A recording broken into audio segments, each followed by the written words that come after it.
When I first met Alina, I thought she loved me for who I was. I lived simply, dressing in plain clothes and driving an old car, even though I secretly owned companies worth $500 million. I wanted someone who would see me, not my money. For the first few years, our marriage seemed solid. We laughed, shared dreams, and made promises of forever.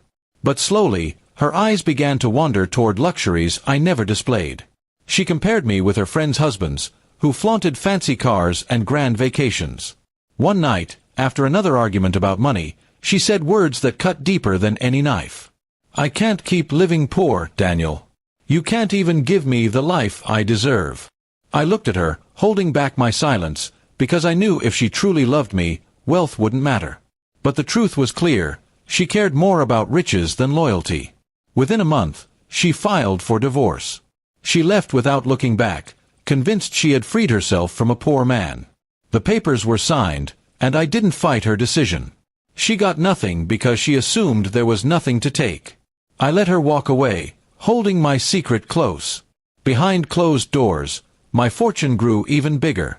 My companies expanded, and investments flourished. 5 years later, I was not just wealthy, I was untouchable in the business world. Yet, I carried the scar of betrayal in silence. During those years, I rebuilt myself emotionally.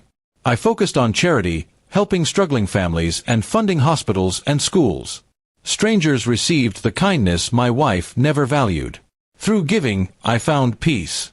But deep down, I wondered what had become of Alina. Had she found the wealth she was so desperate for? Or was she still chasing shadows? Fate answered one evening at a gala I sponsored. The ballroom sparkled with diamonds, chandeliers, and the city's most influential people. I wore a tailored suit, no longer hiding my identity. As I greeted guests, I heard a voice I hadn't expected to ever hear again. "Daniel!" It was her, Alina. She stood in front of me, dressed elegantly, but her eyes betrayed desperation. Time had touched her beauty, and there was a weariness she couldn't hide. I smiled politely, as though she were a stranger. "Good evening," I said, keeping my tone formal. She blinked in shock, realizing I was no longer the poor man she once abandoned. You're hosting this," she stammered, her voice shaking. I nodded. "Yes. I own the company behind tonight's charity. We've grown quite a bit since the old days." She swallowed hard, her lips trembling. "I didn't know. I didn't realize." Her voice faded as shame washed over her face. In that moment, she reached for my arm, as if trying to reconnect. "Daniel, maybe we could talk. I was foolish before. I didn't see what I had." I gently pulled my arm away. My eyes remained calm, but firm. "No, Alina. You saw exactly what you had, you just didn't want it. My worth to you was measured in money, and back then, you thought I had none." Her smile faltered. The crowd around us noticed her discomfort, whispers spreading like fire. She tried again, her tone almost pleading. "People change, Daniel. We could start over." I looked past her, where my current fiancée, a kind-hearted woman who loved me long before she knew my wealth, was walking toward us. I placed my hand on my fiancée's shoulder. "Alina, this is Claire. She stood by me when I was sick, when I was stressed, and when I had nothing to give but myself. She is everything you chose not to be." Alina's face went pale as the truth hit her.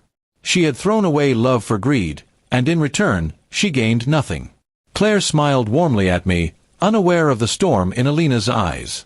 I introduced her to the guests and walked away, leaving my ex-wife standing alone, surrounded by whispers. That was the last time I ever saw her. She had become a ghost of her own choices. In the weeks that followed, I learned from others that her second marriage had collapsed. The wealthy man she left me for had gone bankrupt, leaving her with debts. She had come to the gala hoping to win back the man she once discarded, but the world doesn't often grant second chances to those who betray love. As for me, I found peace in the arms of someone genuine. Wealth was never the prize. It was loyalty, kindness, and love that mattered. My ex-wife's greed had destroyed her path, but it had sharpened mine. The betrayal that once crushed me became the foundation of my strength. Looking back, I realized something important. Sometimes people leave when they think you have nothing, but their departure is a blessing. Because when true happiness arrives, you are free to embrace it without the weight of those who never deserved you. And so, the man she abandoned as poor built an empire of not just fortune, but love. While she spent her days chasing regrets, I lived mine in gratitude, knowing the greatest wealth was never the $500 million in my account, but the peace in my heart.